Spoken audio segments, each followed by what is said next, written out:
एक भूमिका मी स्पष्ट क्लिअर केली की कुणबी नोंदी सापडल्या त्यांना तर द्यावंच लागणार आहे, परंतु तुम्ही मागासवर्ग आयोगाचा अहवाल घेताल आणि म्हणताल आता नोंदी नसलेल्या मराठ्यांसाठी हे आरक्षण ते चालणार नाही, सगळ्या सोयऱ्यांची अंमलबजावणी तुम्हाला करावीच लागणार आहे, त्याशिवाय सुट्टी नाही. आणि विषय पांगू नका. आमची विनंती आहे, आणखीनही मराठ्यांना विश्वास आहे, शिंदेसाहेब आणि फडणवीस साहेब मराठ्यांना आरक्षण देणार, ती विश्वास गमू देऊ नका. आणि ते पण 20 तारखेच्या आत तुम्हाला तो निर्णय घ्यावा लागणार आहे.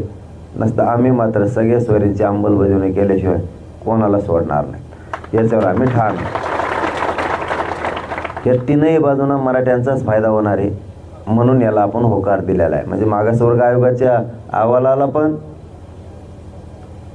तीही गटीत करून द्या, ज्या मराठ्यांना घ्यायचं ते घेतील. आणि सगळ्या सोयऱ्यांच्या माध्यमातून कुणबीचं आपण घेतो म्हणजे काय, हे राज्यात आणि केंद्रात आरक्षण आहे. आता नको शोषण करायचं स्वतःच्या मराठ्यांच्या जातीचं जाप. पाहू द्या पोरं मोठ्या राज्यापासून केंद्रापर्यंत. आता हे राज्यापुरतं आहे राज्य मागासवर्ग आयोगाचं, परंतु ज्यांना नको आहे ते घेतील, काय जोर जबरदस्ती नाही. तेही याच आंदोलनानं मिळून दिले समाजाला. आम्हाला 20 तारखेपर्यंत सगळ्या सोयऱ्यांची जी अधिसूचना काढली त्याचं 20 तारखेपर्यंत काही करून अंमलबजावणी करा. अंतरावलीसह राज्यातल्या सगळ्या केसेस मागे घ्या. हैदराबाद संस्थांचं गॅजेट तुम्ही ते स्वीकारा, ते लागू करा.